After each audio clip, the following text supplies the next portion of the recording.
Hi Media Stormers, we hope you've been enjoying the new series. You may remember our first episode from this series, Radical Thinking, How to Fight the Far Right. We're here to give you just a little bit more from that episode because we had such an interesting and enlightening conversation with our guest, Nigel Bromwich. Nigel was once a member of a far-right group, and now he runs Exit Hate UK, the charity helping people walk away from far-right extremism. Here, he'll tell us how they help to alert victims of radicalisation to dangerous fake news. In this bonus episode, we'll discuss the collapse of trust in the mainstream media and the explosion of alternative news platforms, and in what ways this feeds the far right. You'll hear Matilda mention Andy Leake, the man who, on the 30th of October 2022, threw petrol bombs at an immigration centre in Dover, injuring 2. If you want to hear more about Leake's digital footprints that led to this attack, go back and listen to Matilda's investigation at the start of episode 1. For now, this is Mainstream Media Mistrust and the Far Right. Far-right extremism is now considered a greater domestic threat. The rise of the right is a fantastic thing. 25 people have been arrested in Germany on suspicion of plotting to overthrow the government. C'est une déclaration de guerre. Tucker Carlson was like a gateway drug for conspiracy theories. I don't like them putting chemicals in the water that turn the friggin' frogs gay.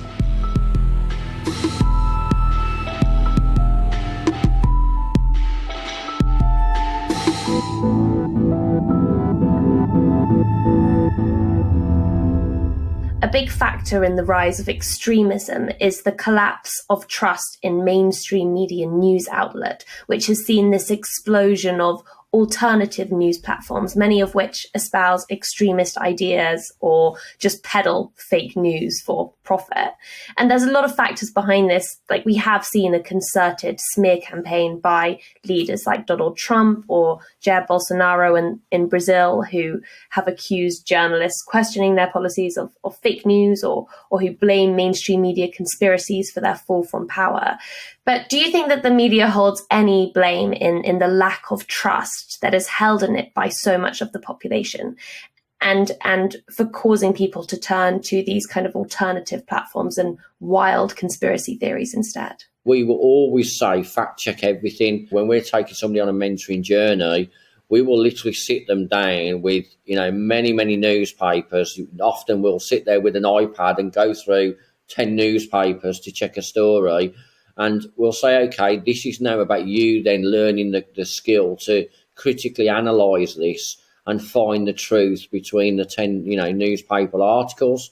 And quite often by doing that, the individual gains those skills so they can go away and instead of getting angry because they've read one headline, they've actually managed to read lots of things online and then go away and make a balanced sort of view. Many of the young people, especially we talk to, if it's a fancy website or the latest sort of app which young people use, they will take it as gospel. And that, again, really scares us because it's just because it looks really professional and, really well done and it's a great video or somebody's really charismatic doesn't make it real. I'm really happy to hear that is something that you do in your mentoring programs.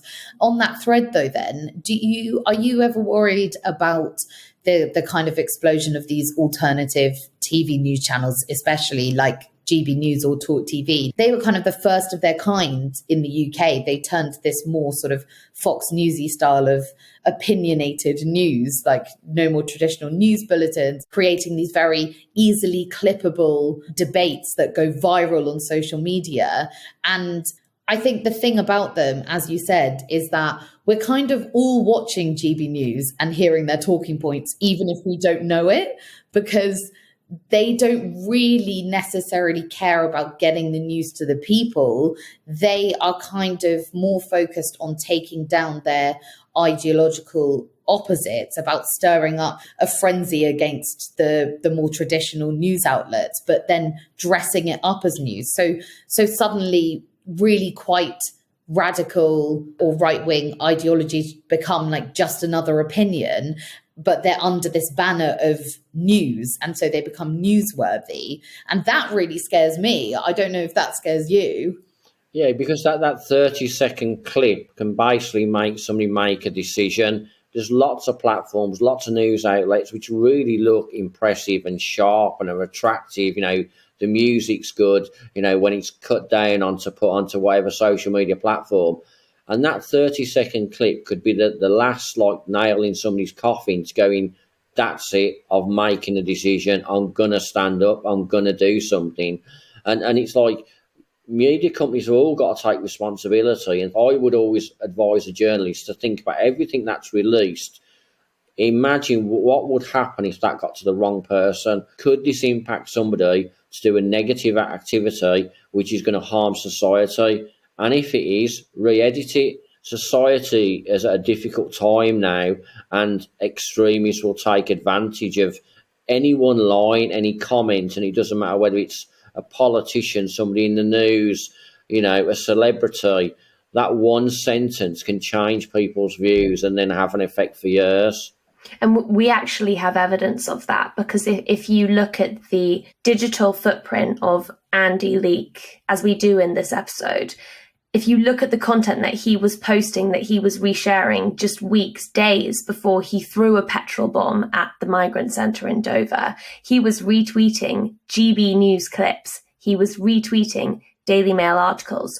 And those were the questions that weren't asked in the aftermath of his attack. Yeah, and I think that's the proof that we need, isn't it? We need to make sure that actually, where are they getting their information from, and sort of how factual it is, or how is it made to look sexy and, attractive. You can hear our full investigation into the radicalisation of Andy Leak, the man who bombed a Kent migrant centre last October, and the role played by mainstream news and politics in the full episode on this topic. Scroll down a little and click on the episode titled Radical Thinking: How to Fight the Far Right. Thank you for listening. Our next episode on medicinal cannabis and whether its privileged access through privatised healthcare is leaving low-income patients to self-medicate on the black market will be out on the 1st of June.